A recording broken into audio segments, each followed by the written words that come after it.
My stepmother gave my father an ultimatum: either she leaves this house and your life or I do. He chose her. I packed my bags quietly that night. They had no idea what I had already set in motion months before. I'm Amber Collins, 28, and 3 months ago my life imploded in our Boston family home. After my mom died, Dad married Heather, a woman who spent 8 months circling him like a vulture. That night, as rain lashed against my bedroom window, I heard her ultimatum: either she leaves this house and your life, or I do. When Dad chose her, I quietly packed my bags. What they didn't realize was I'd been preparing for this moment for months. My stepmother thought she'd won, but some victories are just the beginning of the end. Before I dive into what happened next, where are you watching from today? Hit like and subscribe if you've ever had to walk away from someone you love to protect both of you. My relationship with my dad, Thomas Collins, was always special. As a successful architect who designed some of Boston's most recognizable buildings, he somehow always made time for me. We had Sunday morning pancake traditions, summer sailing trips on the Massachusetts coast, and he never missed my academic achievements, even when he was drowning in project deadlines. When I graduated from Boston University with my finance degree, the pride in his eyes meant everything. Mom, Rebecca, was the family anchor, a pediatrician loved by her patients and everyone who met her. She complemented Dad's creative energy with her steady practicality. They were that rare couple still madly in love after 25 years of marriage. The way Dad looked at her, like she hung the moon and stars, was what I measured all relationships against. When Mom was diagnosed with aggressive pancreatic cancer, our world crumbled. The disease moved ruthlessly fast. Within 6 months, she was gone. I was 25 then, working at a financial firm in New York, but I came home every weekend during her illness. Dad was devastated beyond words. I watched this strong man, who built structures that touched the sky, collapse inward. He stopped designing, barely ate, and spent hours in Mom's garden just sitting in silence. The grief counselor said everyone heals differently, which is why I tried not to judge when Dad met Heather just 8 months after Mom's funeral. She was the new office manager at his architectural firm, 15 years younger than him at 42, with perfect blonde hair and a body maintained by rigorous daily workouts. I met her at the firm's Christmas party when Dad introduced her as a friend. The way his hand lingered on her lower back told a different story. "Your father speaks about you constantly," Heather said, her smile wide but her eyes calculating. "He's so proud of your work in finance. I've always found numbers so intimidating." Dad beamed at this exchange, clearly desperate for us to connect. I nodded politely, ignoring the warning bells in my head. For Dad's sake, I tried. I really did. Their relationship accelerated at a pace that gave me whiplash. By month 3, Heather had practically moved into our family home. By month 5, Dad was talking about moving forward and chances at happiness. When he called me about their engagement after just 6 months of dating, I was speechless. "Amber, I know this seems fast," he said, his voice a mixture of guilt and excitement. "But at my age, you realize, life is short. Heather makes me happy again. I didn't think that was possible after your mother." The wedding was small and hastily arranged, nothing like the celebration my parents had shared. Standing beside Dad as his best woman, watching him pledge himself to a woman who wore a dress that cost more than Mom's car, I felt like I was in an alternate reality. Mom's sister, Aunt Julia, squeezed my hand during the vows, her face mirroring my concerns. "Your mother would want him to be happy," she whispered, though her tone suggested she shared my reservations. After the wedding, I made a decision that would change everything. My lease in New York was ending, and my company had just approved remote work. I told Dad I wanted to come home for a few months to help him through this transition and spend time together.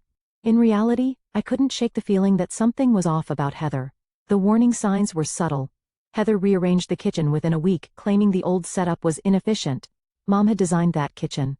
Next came suggestions about my childhood bedroom. "This room would make the perfect home gym," she mentioned casually over dinner one night. "Since you're only staying temporarily, Amber."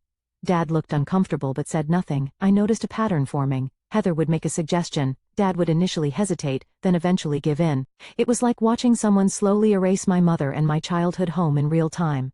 My job as a financial analyst for an investment firm kept me busy during the day.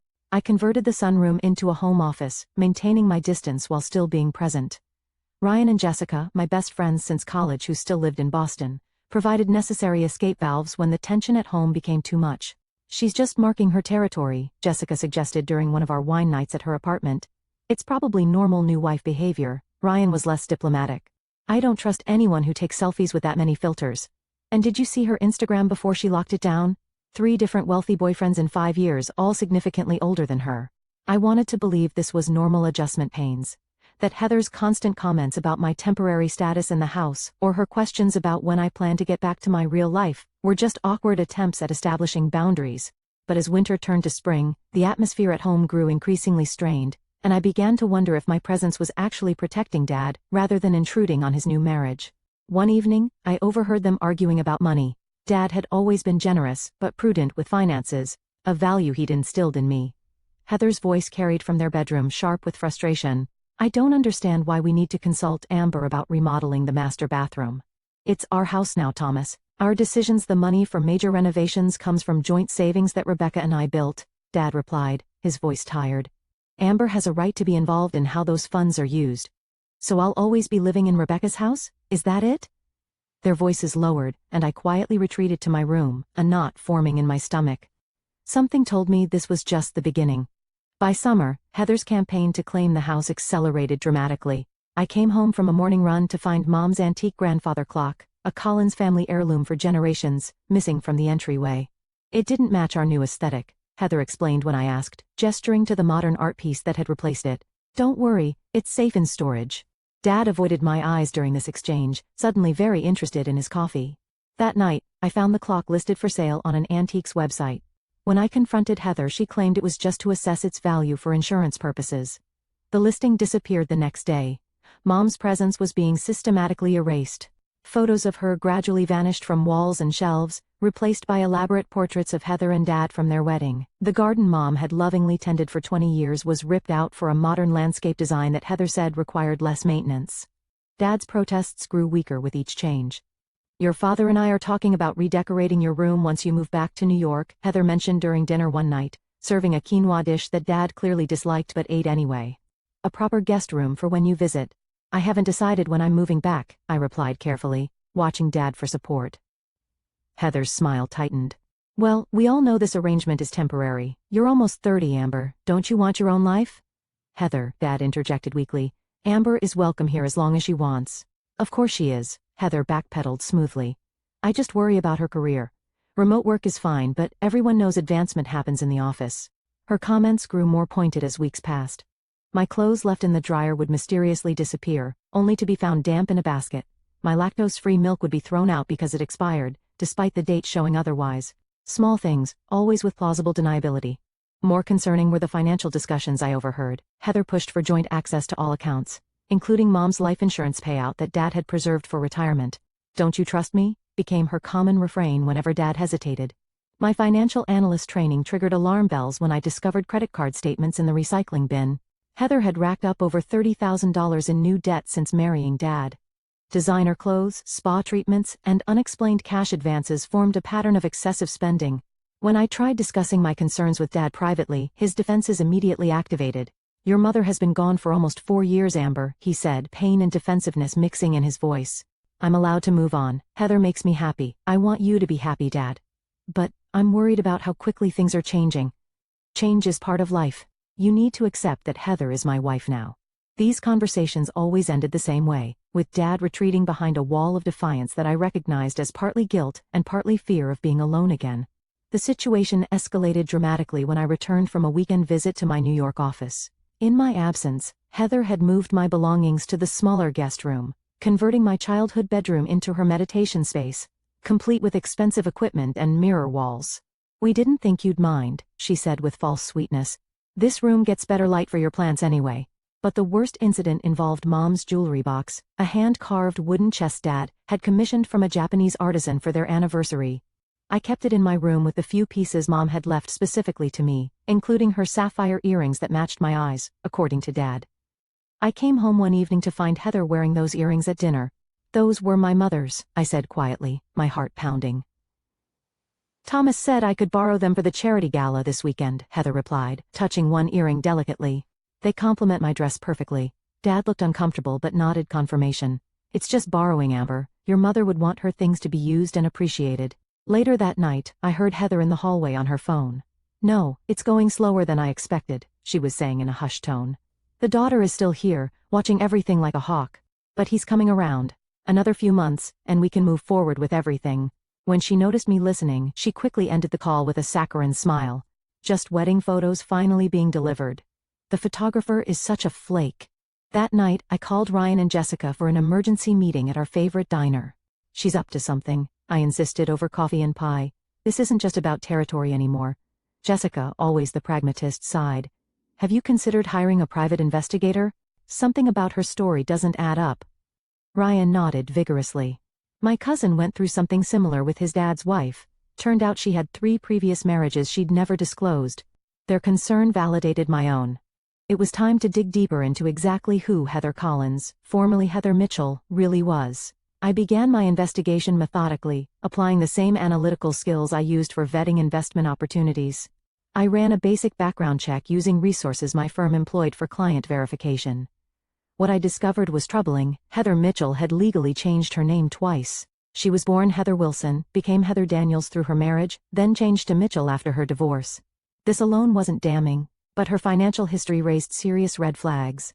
3 bankruptcies in 15 years. A foreclosure, multiple maxed-out credit cards, and a pattern of relationships with wealthy, older men following each financial disaster. Through careful social media research, I identified her previous husband, Richard Daniels, a successful real estate developer in Chicago. Finding his son, Michael, proved surprisingly easy. After an initially cautious response to my message, he agreed to a video call. So she found another one, Michael said, his expression grim when I explained my situation. My dad was 62 when he married her. Within 2 years, she had convinced him to change his will, liquidate retirement accounts for investment opportunities that never materialized, and distance himself from family who raised concerns. My stomach tightened as he continued. By the time Dad realized what was happening, she'd transferred over $600,000 to accounts he couldn't access. The divorce was ugly. He died 6 months later. The doctors said heart failure, but I know it was a broken heart. Michael shared documents from their divorce proceedings that revealed Heather's manipulative tactics and financial exploitation.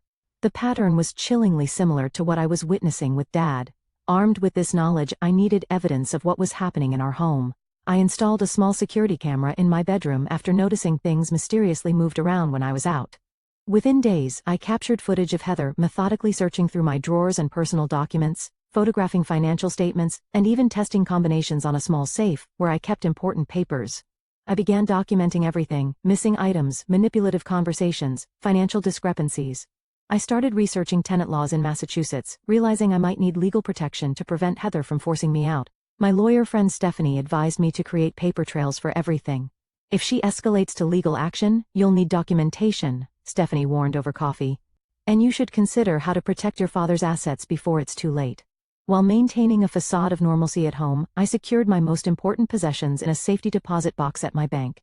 I opened a separate account at a different bank, gradually transferring my savings where Heather couldn't find statements. I researched apartments in both Boston and New York, prepared to move quickly if necessary. Most importantly, I located and secured documents from before Mom's death, their will, financial statements, and letters Mom had written to both Dad and me during her illness. These weren't just legally important. They were irreplaceable memories I couldn't risk losing. One rainy afternoon, while working from home, I received an unexpected call from Dad's longtime business partner, Martin. "Amber, I'm concerned," he said without preamble. "Your father is talking about early retirement and selling his share of the firm. This isn't like him. The passion projects he's worked toward his entire career, he's just walking away from them. And the terms he's discussing would significantly undervalue his contribution." This was worse than I'd feared. Dad's architectural firm was his life's work. The idea that he would abandon it so suddenly sent alarms blaring in my mind. "Has he mentioned why?" I asked, keeping my voice steady. "Heather has apparently suggested they travel the world while they're still young enough to enjoy it. The timing feels rushed, especially with the Henderson Tower project he's been excited about for years." I thanked Martin for the information, adding it to my growing file. That evening at dinner, I casually mentioned the Henderson project, watching Dad's reaction. "Actually," he said, avoiding my eyes, "I'm considering stepping back from that. Heather and I have been discussing a change of pace." "That's right," Heather interjected, placing her hand possessively over Dad's. "Thomas has worked so hard his whole life. It's time he enjoyed the fruits of his labor. We're thinking of starting with 6 months in Europe." The plan was becoming clear: get Dad to liquidate his assets, isolate him from family and colleagues who might raise concerns, then disappear with his money. I realized with growing dread that I might be the only person standing between my father and financial ruin. That night, I finalized my contingency plan. I would need to be strategic. Confronting Heather directly would only push Dad further into her control. I needed irrefutable evidence and the right moment to present it. In the meantime, I had to prepare for any scenario, including being forced to leave my home. Little did I know that moment would come sooner than I expected. The evening began deceptively normal. I'd spent the day researching short-term rental options and speaking with a forensic accountant about tracing Heather's financial activities. Exhausted but determined, I joined Dad and Heather for dinner, her latest attempt at replicating Mom's famous lasagna that missed the mark by miles. Dad seemed unusually quiet, though Heather chattered enthusiastically about redecorating plans for Thanksgiving, despite it being only August. "I'm thinking a completely modern approach this year," she said, serving herself more wine. "Silver and white theme, minimalist centerpieces. The traditional look is so dated." "Mom's Thanksgiving decorations are in the attic," I mentioned casually. "The ones she hand-painted." Dad flinched slightly. "These small references to Mom always create attention now." "Oh, those old things," Heather waved dismissively. "I donated them to Goodwill last week. They were just collecting dust." I set my fork down slowly. "You what?" "They were cluttering the attic." Thomas and I agreed it was time to clear out some of the old to make room for our future. I looked at Dad, who suddenly seemed intensely interested in his food. "Did you know those were Mom's handmade decorations? The ones she worked on every year with me?" "Amber," Dad sighed. "We can't keep everything. Life moves forward." "That wasn't your decision to make," I said to Heather, my voice shaking slightly with contained anger. "Those belong to our family, not just to Dad." Heather's expression hardened. "This is our house now, Amber. Thomas and I make the decisions about what stays and what goes." "It's been our family home for 28 years, I countered. "You've been here for 10 months, and yet you still act like you're the lady of the house," Heather said, her pretense of sweetness evaporating, following me around, questioning every decision, monitoring our spending like you're Thomas's guardian.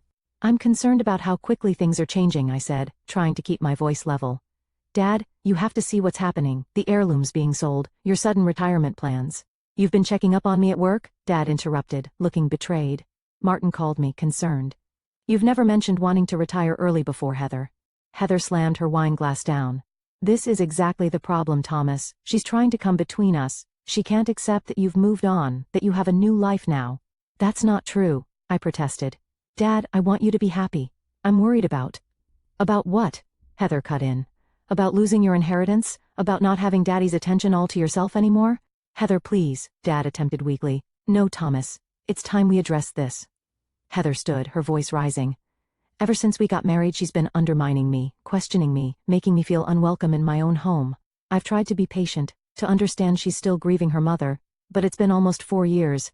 Don't you dare use my mother to manipulate the situation," I said, standing as well. "This isn't about grief. This is about you systematically erasing her existence and isolating Dad from everyone who cares about him. You see?" Heather turned to Dad, tears suddenly appearing in her eyes. "This is what I deal with when you're not around. Accusations, disrespect. I can't live like this anymore, Thomas." Dad looked pained, trapped between us. "Amber, Heather is my wife. You need to respect that." "I've tried, Dad. But have you noticed how your friends don't come around anymore? How you're suddenly considering abandoning the firm you built? How family heirlooms keep disappearing?" "Enough," Heather shouted. "I won't be accused like a criminal in my own home. This ends tonight, Thomas. Either she leaves this house and your life, or I do. I mean it. I can't take another day of this tension." The room fell silent. I held my breath, watching Dad's face as he processed the ultimatum.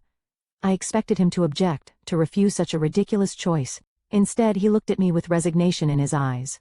"Amber," he said softly, "maybe it would be better if you did move back to New York. You're an adult now. You have your career, your own life to build. Perhaps we all need some space to adjust." The betrayal hit like a physical blow. After everything we'd been through together, after my efforts to protect him, he was choosing her ultimatum over our relationship. "I see," I managed to say, my voice surprisingly steady despite the thundering heartbeat in my ears. "It's not that I don't want you in my life," Dad continued, not meeting my eyes. "But this situation isn't working. Heather is my wife now, and you need to respect our marriage. Respect works both ways, Dad." Heather smiled triumphantly. "You could stay with a friend while you look for an apartment. We'll help with the security deposit, won't we, Thomas?" I looked at this woman who had manipulated her way into our lives, at my father who had fallen under her spell and made a decision. Fighting now would only push Dad further away and strengthen Heather's control. "I understand," I said finally. "I'll make arrangements." Dad looked relieved, which hurt more than anger would have. "We can talk more tomorrow. This doesn't mean I don't want you in my life, Amber." I excused myself and walked calmly to my room, closing the door quietly behind me. Through the wall I could hear their continued discussion, Heather's voice now soothing and victorious. I pulled out my phone and sent identical text messages to Ryan and Jessica. Operation Backup activated. Need place tonight? Both responded immediately with offers of their guest rooms. I chose Jessica's. Knowing her apartment building had better security, I packed methodically, taking only essentials and irreplaceable items, photos, documents, and the few pieces of Mom's jewelry I'd kept hidden from Heather. The emergency bag I'd prepared weeks ago contained everything important. I wrote a brief note for Dad. I love you too much to watch what's happening. When you're ready to talk without Heather present, call me. I'll always be your daughter.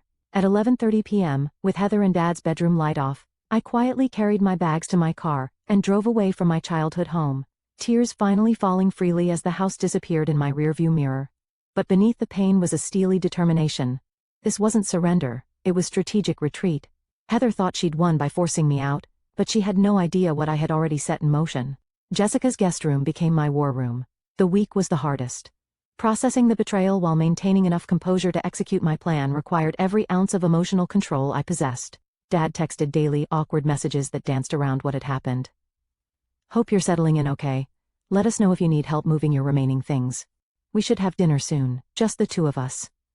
What was notably absent was any acknowledgement that he'd chosen Heather's ultimatum over our relationship. No apology. Just an apparent expectation that I would eventually apologize to Heather, and things would return to normal, her version of normal. I responded minimally, maintaining the connection without revealing my true activities. The calculated distance was necessary. I couldn't risk Heather discovering what I was doing. My strategic move was a comprehensive meeting with Stephanie, my lawyer friend who specialized in elder financial abuse cases. While Dad wasn't elderly, the patterns of isolation and financial control were similar. Based on what you've shown me, there's definitely cause for concern, Stephanie said, reviewing Heather's financial history and the documentation I'd gathered. But legally, your father is competent and can make his own decisions, even bad ones. So there's nothing I can do unless she actually steals from him? Not exactly. We can take preventive measures to protect certain assets. Does your father have a will or trust established with your mother? This led to our concrete action locating copies of my parents' estate documents. Mom had been meticulously organized and their lawyer, Mr. Greenberg, had copies of everything. While Dad had updated his will after marrying Heather, certain trusts established during my parents' marriage had irrevocable provisions that even he couldn't change. Provisions designed to protect family assets regardless of future circumstances. My investigation expanded with strategic precision. I located and interviewed two more of Heather's previous partners, an investment banker from Seattle and a surgeon from Miami. Both shared disturbingly similar stories: whirlwind romance, rapid marriage, systematic isolation from friends and family, unusual financial decisions, and finally, significant losses when the relationships ended. She's refined her technique, explained the banker, Alan, during our video call. With me she was less patient, made mistakes. I caught her transferring funds before she had fully established control. Sounds like she's playing a longer game with your father. I created a detailed timeline of Heather's suspicious activities, cross-referenced with changes in Dad's behavior and financial decisions. The pattern was undeniable and increasingly urgent. Martin from Dad's firm called again, concerned about the retirement paperwork Dad had initiated. He's talking about liquidating his equity next month, Martin said worriedly, at a significant discount to what it's worth. I've tried talking to him, but he insists it's what he wants. While building my case, I established my new life. I found a small but secure apartment in a building with good security, using a limited liability company as the lessee to make it harder for Heather to locate me. I maintained my remote work arrangement, explaining to my sympathetic boss that I was dealing with family issues requiring flexibility. Jessica and Ryan became my essential support system. Jessica, a social worker, helped me process the emotional trauma while maintaining focus on my goals. Ryan, who worked in cybersecurity, helped secure my digital life and set up monitoring for any unusual activity in accounts I shared with Dad. You're handling this with impressive control, Jessica commented one evening, as we shared takeout in my new apartment. Still sparse but functional. I'd be a sobbing wreck. I've done plenty of that too, I admitted. But falling apart won't help Dad. She's counting on emotional reactions, not strategic ones. The Ice Queen act must be killing her, Ryan grinned. She wanted a dramatic exit, and instead you just disappeared. Classic counter-narcissist strategy. I maintained carefully calculated contact with Dad, lunch once every 2 weeks, always in public places, always just the two of us. I never mentioned Heather directly during these meetings, instead focusing on positive memories and his current projects. I could see the confusion in his eyes, his expectation of confrontation or pleading unfulfilled. During one such lunch, he hesitantly mentioned their travel plans. Heather's found this wonderful villa in Tuscany for a 3-month stay, he said, watching my reaction carefully. We're thinking of going in October. Italy is beautiful in fall, I replied neutrally. Will you visit Mom's favorite vineyard in Montepulciano? His face fell slightly. I hadn't thought about that. You should. She always said the sunset there was the most beautiful in the world. These small reminders of Mom, never accusatory, never emotional, were strategic seeds planted in Dad's consciousness, each one a tiny crack in Heather's narrative. Meanwhile, my evidence file grew. Financial records showed Heather had opened 3 new credit cards in her name, charging over $45,000 in 2 months. The forensic accountant I'd hired traced large purchases of easily resaleable luxury items, jewelry, watches, designer handbags, classic value extraction tactics. More disturbing was her communication with a real estate agent in the Cayman Islands, not about vacation properties, but about permanent residency requirements and banking regulations, countries without extradition treaties with the United States. By the month of my exile, the case was substantial. Dad's retirement paperwork was processed, the house was being prepared for sale, to downsize before traveling, and Heather had begun subtly shifting valuable items out of the house, small enough not to raise immediate alarms, but systematic enough to represent significant value over time. I prepared a comprehensive file for Dad, evidence, testimonials, financial records, and a clear timeline showing the pattern. I also prepared a legal briefing with Stephanie outlining emergency measures that could be implemented if necessary to protect remaining assets. Everything was in place. All I needed was the right moment, a catalyst that would open Dad's eyes without triggering his defensive loyalty to Heather. I couldn't manufacture such a moment. I had to wait for Heather to make a mistake. The wait was agonizing but necessary. Stephanie reminded me repeatedly that approaching too soon would only strengthen Heather's position. She'll paint you as jealous and manipulative, she warned. We need undeniable evidence that even your father can't rationalize away. Then, on a rainy Tuesday evening in October, exactly as they were finalizing their Italy plans, the moment arrived. Dad called me, his voice shaking with an emotion I hadn't heard since Mom died. Amber, he said, the word barely audible.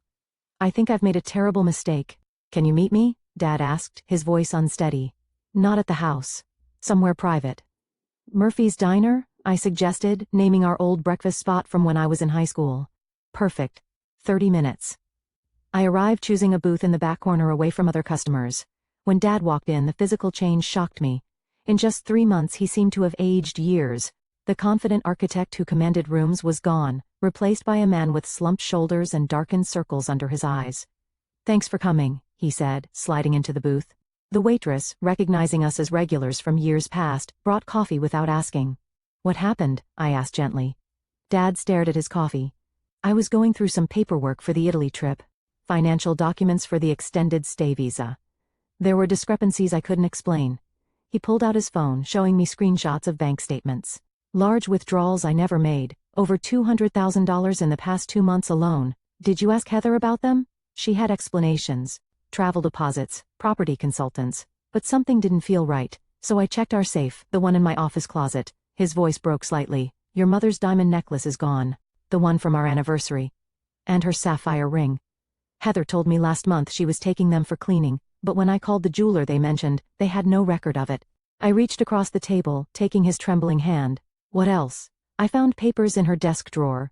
Ownership documents for a property in Grand Cayman I knew nothing about, and a passport in her legal name, but with a different birth date than what she told me. Each revelation seemed to physically pain him, as if saying the words aloud made the betrayal more real. Then today, I found. He pulled out his phone again, showing me text messages. She left her phone unlocked when she went for a run.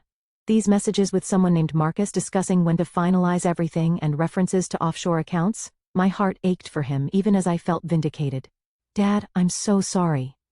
I confronted her when she got back. His voice hardened. The things she said, Amber, how I was pathetic for snooping, how it was her turn after watching her mother struggle financially. When I mentioned calling our lawyer, he paused, a flush of shame crossing his face.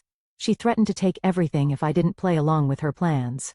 Said no one would believe me, that she'd tell everyone I was becoming senile like my father did. My grandfather had suffered from Alzheimer's in his final years, a painful family experience Heather had weaponized perfectly. I should have listened to you, Dad whispered. I was so afraid of being alone after your mother died. Heather made me feel alive again, wanted. I couldn't see what was happening. You're not alone, Dad. You have me. You've always had me. He looked up, tears in his eyes. After how I treated you, choosing her ultimatum over my own daughter. Family is more complicated than one bad decision, I said. Mom taught us both that. Heather thinks I'm meeting with the travel agent right now. I don't know what to do next, Amber. She has access to everything. This was the moment I'd prepared for. I reached into my bag and pulled out a flash drive. I have something to show you, Dad. For the next hour, I carefully walked him through the evidence I'd gathered. The timeline of Heather's previous relationships and financial schemes. The testimony from her ex-partners and their families. The forensic accounting showing exactly how she'd been extracting money. The property research in countries without extradition treaties. The legal analysis from Stephanie outlining Heather's methodical approach. Dad listened in stunned silence, occasionally asking clarifying questions, his architect's mind absorbing and connecting the patterns. You've been investigating all this time, he finally said, looking at me with new understanding. While I was pushing you away, I couldn't just leave you unprotected, even when you chose her ultimatum. It wasn't really a choice, he admitted. By then, I was already trapped in her web, questioning my own judgment, isolated from everyone who would have seen through her. Classic manipulation, and I fell for it completely. She's good at what she does, Dad. You're not her victim, but I want to be her last, he said with sudden resolve. What do we do now? I outlined the plan Stephanie and I had developed. Immediate financial triage, changing passwords, freezing joint accounts, securing remaining valuables, then legal steps to protect what remained of his assets. Finally, confrontation with the full weight of evidence and legal counsel present. She'll try to manipulate you again, I warned, to make you doubt yourself and the evidence. Not anymore, Dad said with a firmness I hadn't heard in years. I've spent my career analyzing structural integrity. Once you see the fatal flaw in a design, you can't unsee it. I see her clearly now, Amber. We agreed to meet the following morning at Stephanie's office to begin implementing our plan. As we prepared to leave, Dad paused, looking at me with profound regret. I failed you, Amber. Failed your mother too. She would be so disappointed in how easily I was deceived. Mom would understand better than anyone the power of grief, I said gently. And she'd be proud of how we're fixing this together. For the time in months, Dad hugged me, really hugged me, the way he used to. You're so much like her. Strong, clear-headed, and fiercely protective of family. I had good teachers, I replied, returning his embrace. As I drove home that night, a complex mixture of emotions washed over me. Relief that Dad finally saw the truth. Vindication that my suspicions had been justified. Anger at how Heather had manipulated him, but mostly determination to help Dad recover, both financially and emotionally, from Heather's predatory scheme. The next morning, Dad arrived at Stephanie's office with 2 large bags containing financial documents, his laptop, and several items of Mom's jewelry he'd managed to secure from the house when Heather was at her regular spa appointment.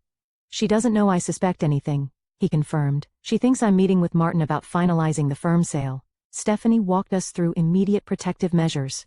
Dodd called the bank from her office, implementing security freezes on joint accounts and changing access credentials for his personal accounts. We documented the remaining jewelry and heirlooms with photographs and appraisal records. Most importantly, Dad signed powers of attorney giving me emergency authority if Heather attempted retaliatory legal action. The goal isn't just to stop her from taking more, Stephanie explained. It's to create a legally defensible case for recovering what she's already taken. By afternoon, the immediate financial hemorrhaging was contained. The next phase would be more challenging, the confrontation and legal separation. Stephanie advised against Dad returning to the house alone. She'll be desperate once she realizes her access is cut off, she warned. Desperate people are unpredictable. Dad nodded grimly. I've already packed essentials in my car. I can stay at the residence inn near my office until this is resolved. As we finalized plans for the coming days, Dad's phone buzzed repeatedly with texts from Heather, increasingly urgent messages asking about bank access issues she was encountering. It's beginning, Stephanie observed. Are you ready for this, Thomas? Dad looked at the evidence files we'd compiled, then at me, and finally at the wedding ring he'd just removed from his finger. More ready than I've been in a long time, he said, his voice steady with resolve. Let's end this. The confrontation with Heather unfolded like a carefully orchestrated chess match. With Stephanie's guidance, we arranged a meeting at her office rather than our home, citing urgent paperwork requiring immediate attention. Heather arrived expecting to charm her way through whatever minor issue had arisen with the banking confusion. Her confident smile faltered when she entered the conference room to find not only Dad and me, but also Stephanie and her paralegal, along with detailed financial records spread across the table. What's this about? She asked, her voice maintaining its sweetness while her eyes started calculatingly around the room. Please sit down, Mrs. Collins, Stephanie said professionally. We need to discuss some serious financial discrepancies. What followed was a masterclass in denial, deflection, and manipulation. As Stephanie methodically presented evidence of unauthorized transfers, hidden accounts, and systematic theft, Heather cycled through multiple strategies: confusion, outrage, tears, and finally, when those failed, vicious accusations. "This is your doing," she hissed at me. "You've never accepted me. You've poisoned your father against me out of jealousy." Dad, who had remained silent during the initial presentation, finally spoke. "The offshore account in Grand Cayman was Amber's idea? The passport? The missing heirlooms listed for sale online?" "Thomas, you can't believe these lies," Heather pleaded, reaching for his hand. "We have plans, a future together. Don't throw that away over misunderstandings." "The only misunderstanding was my belief in who you were," Dad replied, pulling his hand away. "It's over, Heather." The meeting concluded with Stephanie serving Heather divorce papers and a court order freezing assets, pending investigation. Heather left without the dramatic scene I expected, her face a mask of cold calculation that was perhaps more disturbing than anger would have been. "This isn't finished," she said quietly before walking out. "You have no idea what you've done." Her final threat proved empty. The legal proceedings that followed were methodical and decisive. The evidence was overwhelming, particularly when combined with testimony from previous victims who came forward once legal proceedings began. The district attorney's office even opened a fraud investigation based on the pattern of behavior across multiple states. Recovery of assets proved more challenging. Much of the money Heather had diverted was gone, spent on luxury items that had already been resold or transferred to accounts that proved difficult to trace. Dad's retirement savings had taken a significant hit, though the trusts established with Mom remained protected thanks to their irrevocable status. The family home, which had been days away from listing for sale, remained ours, though it took months before Dad could bear to move back in. In the interim, he stayed in my spare bedroom in my new apartment. Our roles reversed as I helped him process the betrayal and rebuild his confidence. "I keep thinking about the signs I missed," he confessed one evening as we sorted through boxes of Mom's things we'd managed to recover from storage. "The inconsistencies in her stories. The way she isolated me so gradually I didn't notice until I was completely alone. Manipulation at that level is insidious," I reminded him. "She was practiced at it. You're not the person she deceived, and you wouldn't have been the last if we hadn't stopped her." Physical recovery of our home proved easier than emotional recovery. We spent weekends restoring Mom's touches to the house, rehanging her artwork, replacing family photos, replanting her garden with her favorite perennials. Each act felt like reclaiming not just our space, but our connection to her memory that Heather had tried to erase. Dad started therapy, working through not only the trauma of Heather's betrayal, but also the unresolved grief over Mom's death that had left him vulnerable to manipulation. The progress was slow but steady, marked by small victories like the day he laughed genuinely for the time in months, or when he called Martin to discuss returning to work on a consulting basis. Our Sunday dinner tradition was reestablished, sometimes at home and sometimes at Mom's favorite local restaurants. During one such dinner, about 6 months after Heather's departure, Dad raised his glass in a toast. "To my brilliant, stubborn daughter who saved me from myself," he said, his eyes clear and present in a way they hadn't been even before Heather. "And to Rebecca, who somehow managed to raise a daughter strong enough to stand her ground even when I couldn't." "I learned from the best," I replied, clinking my glass against his. "Both of you." In a surprising development, I formed connections with several of Heather's previous victims and their families. What began as information gathering evolved into a support network, and eventually an advocacy group focused on raising awareness about financial exploitation in relationships. Michael Daniels, Richard's son from Chicago, became particularly involved, using his legal background to help strengthen protections for vulnerable individuals. Dad's healing continued in unexpected ways. He gradually reconnected with friends Heather had pushed away, rebuilt his professional network, and even, after a year had passed, began tentatively dating again. This time with a level of caution and awareness that was healthy rather than fearful. "I'm having coffee with Catherine from the Hospital Foundation Board," he mentioned casually one day. "Just as friends, but it's nice to have conversations again." "Mom would approve," I told him sincerely. "She always said you were too special to ever be alone." As for me, the experience transformed my perspective on both family dynamics and my professional path. I remained in Boston, accepting a promotion that allowed me to maintain my roots while advancing my career. The skills I developed during the investigation led me to specialize in fraud detection within my financial firm, helping others identify and prevent similar schemes. The final chapter of Heather's story arrived unexpectedly in an email from the district attorney's office 18 months after our confrontation. She had been arrested in Arizona for attempting a similar scheme with a retired surgeon, but this time her potential victim had, seen warning signs, partly due to an awareness campaign our advocacy group had launched in cooperation with senior financial protection organizations. Your work made a difference, the assistant DA wrote.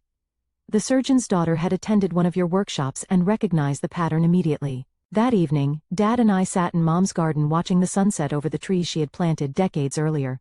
Do you think we were naive? I asked. Before all this happened? Dad considered the question thoughtfully. Not naive. Perhaps too trusting, which isn't entirely a bad thing. The world needs trust to function, but now we balance that trust with awareness. Like Mom's favorite saying about bridges, I smiled. Designed for beauty but built for strength. Exactly. Dad nodded, his expression peaceful. The experience was painful, but I wouldn't trade the wisdom it brought us. Or the way it brought us closer together.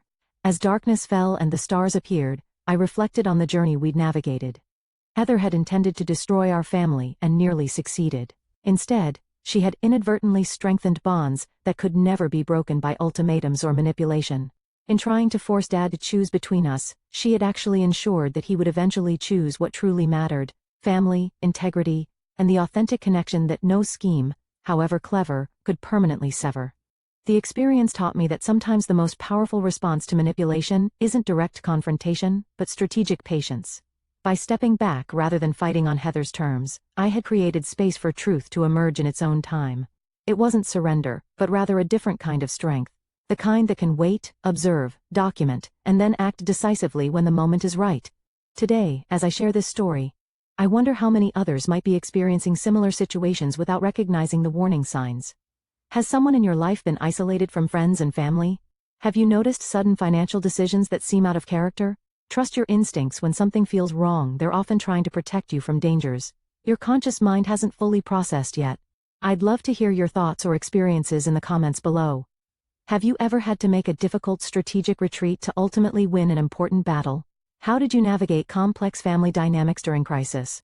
Your insights might help someone else who's struggling with similar challenges. If you found value in my story, please like and subscribe to support the channel and share with anyone who might benefit from these lessons. Remember that sometimes the strongest choice isn't fighting back immediately, but rather preparing wisely and choosing the right moment to stand your ground. Thank you for listening to my journey. Sometimes life's hardest challenges reveal strengths we never knew we had, and connections that can never truly be broken.